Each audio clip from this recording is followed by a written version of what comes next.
So, back from the VGC guide, and this time we are looking at Terrakion.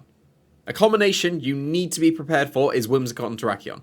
If you're not, it will just sweep straight through you. That's been the case ever since they were first introduced back in Generation 5. They've been partners together, and every single generation they've been legal.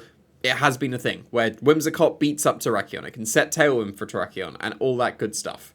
But now, it can get Terrakion to +6 in one turn, rather than just +4, and that is with the Terra Ghost weakness policy.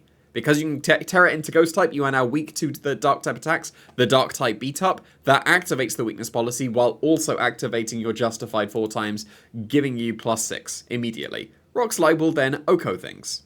Rockslide doesn't tend to do that. It does when it's a Terrakion that's being beaten up.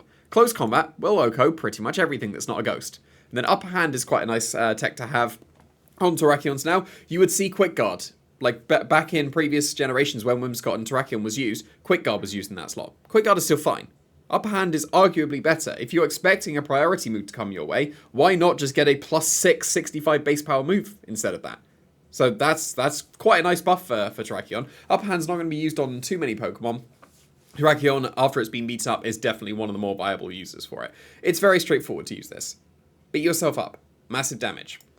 Could also just go massive damage to Lifeorb. That's perfectly fine as well. And this is obviously not a recommended moveset. These are just other moves you could consider in the Upper Hand slot. It should be Rock Slide, Close Combat Protect, and Tech Move. Earthquake is an alternative way of doing spread damage while being 100% accurate. And that's pretty sweet. And it will hit some things like Ground, high horsepower as well, will hit some things that Rock and Fighting won't, mainly like Golden Ghost and things like that.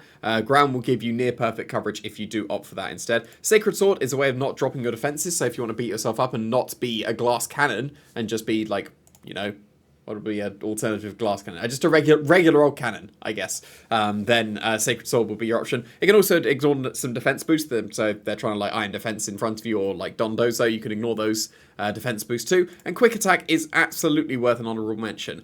It's pretty weak, but you're not using Quick Attack for Quick Attack. You're using it for giving priority to your Rock Slides in your close combats. Because a combination that you do have with Whimsicott as well, if you've just gone for Beat Up and Rock Slide, now you can go for Quick Attack and Encore yourself. Encore your own Terrakion. Then that encores you into the Rock Slide or Close Combat or whatever attack you've just gone for, but because you were attacking that turn with Quick Attack, +1 priority, suddenly that move that turn has +1 priority. So it's a really cool combination to mention as well. So Quick Attack, absolutely worthwhile in that tech slot. But yeah, Terrakion, it's incredibly straightforward, but you must be ready for it, else you will immediately lose.